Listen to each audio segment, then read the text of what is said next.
Netflix just recently dropped the latest installation to the Castlevania franchise with Castlevania Nocturne, and there seems to be just a lot of discourse going around the season. After browsing the internet, mostly Twitter, I'm gonna be honest with you, I've come up with 3 major reasons on why people are not fully on board with season 1 of Castlevania Nocturne. So today we're gonna be breaking down these 3 major reasons to find out, is there really an issue with Castlevania Nocturne? Now, to preface this before I even start the video, I'm coming into this as a new Castlevania fan. I have not seen the original 4 seasons. I have not watched the video games. I am totally fresh. I'm a newborn baby. The only video games I played with Castlevania in it is Super Smash Bros. But I wanted to mention this because I feel like a lot of people's opinion about this season revolves around their past experience with Castlevania. So just keep that in mind as we strap in and break down these next 3 reasons, starting with Castlevania Nocturne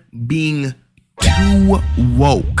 So this is actually the main reason why I decided to hop into this season, because I thought there was going to be like some crazy ass, like absurd woke messaging going on during the season. So I was like, hey, like let me see what the fuss is about. It was actually specifically this tweet right here that I saw. This tweet has like 1 million views and like 14k likes as I'm like posting this. But then I hop into the series, I start watching it, and then I just don't see it. I just didn't see it at all. I thought I even missed something. So I saw this tweet, I watched the 8 episodes. I went back to the tweet and I'm still lost. Because pretty much the whole like debate that's going on in the comment section, the replies for this, is just the same conversation people have been having for the past like 10 years. Oh my gosh, they're race swapping the characters again. Oh boy, these characters weren't black in the video games. Some of you said I do, but not wanting them in Castlevania is a perfectly respectful and valid opinion.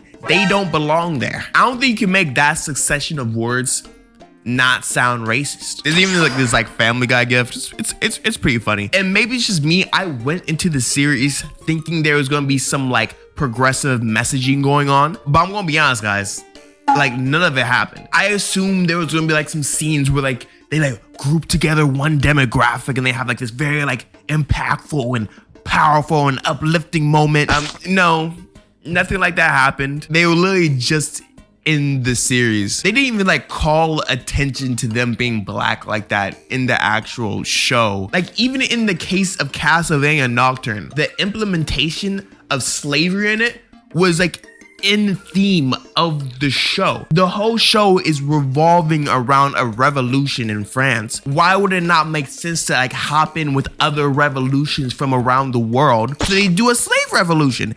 It made sense. It wasn't even like, oh, like this felt like awkward to put like black people in this situation. No, they made sense and people are still mad. We even have Orox that are giving like different like nods to like the American Revolution when he was in the New World. So it's not even like a black thing. It's like like there's a revolution going on. This is just different revolutions that are joined together to support each other. So to see like this level of backlash for something so small, so minute. It's 2023, guys. I hate using the whole year thing, but it is 2023. We've had like a numerous amount of series, especially when it comes to American animation, implement versions of this. And I feel like we've gotten pretty good at it to make it like not as awkward as it could be. So I thought this was gonna be an example where like, oh, this was like poorly placed. It wasn't even poorly placed. And then there was also like this moment with like the gay representation thing as well, which again, was like in a totally normal circumstance. How many times have you seen like the super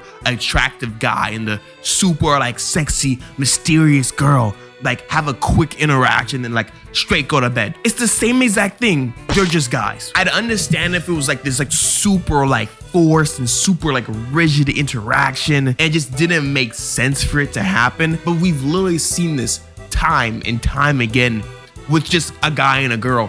They just made 2 guys. And the part that I'm confused about, I'm gonna be honest, is that the best characters in this season by far were the characters that were woke. I'm gonna keep it a stat. All like the black characters had the best fights, had the best power systems, were the rawest. Annette had the blades, the earth, the way that she'd be like twisting that shit around in the air. Her fighting style was the cleanest, bro. I don't give a fuck. Drota by far had the best design, out of anybody in the series. I don't give a damn. Plus, she had versatility to her shit. She had different hairstyles, different fits. The end of the season, her fit was going nutty, bruh. Her design was immaculate. Plus, she was a threat. Come on with me. Even Orox, who was like this like Aztec dude, was like more interesting than like half the cast. And I'm gonna be honest, I didn't even fuck with him in the beginning like that. But he came around.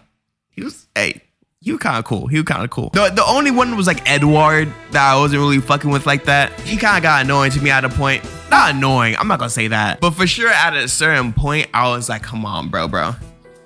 Can we stop singing? Like, I'm sorry, but I didn't need it all the time. And the beginning was cool, but the end, I wasn't having it, dog. And if I'm gonna keep it in a stack, the only characters I like more than Annette, Rota, and Orox is probably Terra, because Terra was like mommy. Not only did she want the smoke, she was always there for everybody. She was homegirl, right? Like, even some of the best animated moments in the season for me came from like Annette running away from the slave plantation. The animation when they twisted it there, they were on one. They was cooking. So it wasn't just like the woke undertones that people are kind of getting upset about. The next thing I kind of want to talk about is the voice acting and the writing, more so the dialogue. And for this one, I'm gonna be honest, I might be on their side. The dialogue was kind of cringe and the voice acting did not help a lot of the time. It really is kind of unfortunate because this series has like so much to offer. The animation is killer. The visuals are insane. The fights go crazy. There's a really good soundtrack. And a lot of this could have felt a lot more together if the voice acting and dialogue didn't feel like so odd at times. Not saying it's like the worst. It wasn't like the worst thing I've ever seen, especially for like American dubbing. Like, especially with like Richter, it can be just a lot sometimes. Like, I think a lot of people are saying like with him saying like fuck every like 2 seconds. It's a bad combination of like his dialogue writing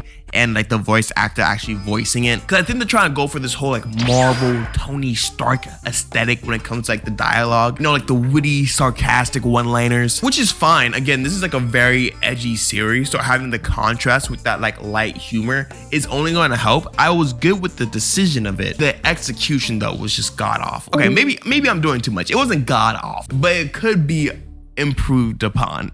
Even if you look at scenes like Annette's speech to the revolution, it's not like a bad moment because of the voice acting. I just feel like it could have been elevated a lot more if the voice acting wasn't what it was. And I don't even think it's on the voice actors themselves. I think it had to be on the voice acting director, because I feel like every single character was like kind of like held back a little bit by the voice acting. I don't know, maybe it was just me, but every time there was like a big crying scene, it always felt like kind of withdrawn. Certain character interactions felt sort of stiff. And usually in these type of cases, it's not like they hired a bunch of just really bad voice actors. It's usually in this case the voice acting director giving them this sort of like vision and they have to follow through with it. It's just something I want to look forward to as we get the second season of Castlevania Nocturne. And the final reason on why this season was getting sort of backlash was that I just didn't compare to the past series. Is this valid? Maybe, I don't know. Again, I'm a new Castlevania fan. I have not watched the past 4 seasons. I've not like played the video games. Did they butcher some plot points? Maybe, possibly, I couldn't tell you. I will say though, as someone who is a completely new Castlevania fan, I will say that overall, this is a good season. By itself, by its own, not being compared to its counterparts, this is a solid season. It's not like a Boruto situation and where it's getting carried by the past names that it's been with. Because if you watch Boruto and didn't watch Naruto, you wouldn't watch Boruto. I'm sorry. There's probably some dude out there that's doing it, but most people aren't doing that shit. You could watch Castlevania Nocturne and be like, hey, Castlevania Nocturne is a good standalone series. It most definitely has its flaws to it, especially since it's being a first season. I already mentioned the voice acting. Hopefully that's something that gets addressed in the future. The pacing is pretty ridiculous at times. They should have made this like 10 to 12 episodes instead of 8. And even though they have some really strong characters in the series, I do feel like a lot of them are pretty mediocre as well, especially looking at the main character, Richter. Again, this is something that they can easily grow upon, but I just was not really invested in Richter as I was some other characters in the series. Though having some good moments and some good fights, him as an individual I just was not all the way on board for. But despite all these like flaws, I still had a good time with the series. And is the hate that it's receiving a little overblown for how good this season was? Most definitely. I hopped into this series, one, because I wanted to see what the controversy was about, but one, it's fucking Halloween, guys. I wanted like a spooky series with cool vampires that fight like vampire hunters. All right, when it comes to the aesthetic, the vibes, this knocked it out the park for me. The designs were crazy. These fights were some of the best I've seen from American animation. I don't give a damn. The visuals, the close-up shots that you would get of some of these characters were mind-boggling. I got hyped. The plot twist went crazy. Even if they had characters I didn't like, they had moments where I was like, oh my God, like this shit's kind of crazy, dog. Plus the show did what I think a lot of spin-offs should do and like make you want to watch the other series. Like now I want to watch Castlevania. Now I'm considering playing the games. And even though I think there are some minor critiques like the pacing, the voice acting, and some of the characters, I don't think these are things that should hold people back from watching this series because it was really actually fun. The aesthetic of a vampire hunting series was for sure checked, so I give this like an 8 out of 10. The only thing that doesn't like make it go up were the reasons I stated before. But hey, what do you guys think? Do you guys think the uproar about this was kind of unneeded? Was it kind of all over the place? Give me your guys' thoughts. Guys and gals, thank you guys for watching once again. These were my lame thoughts.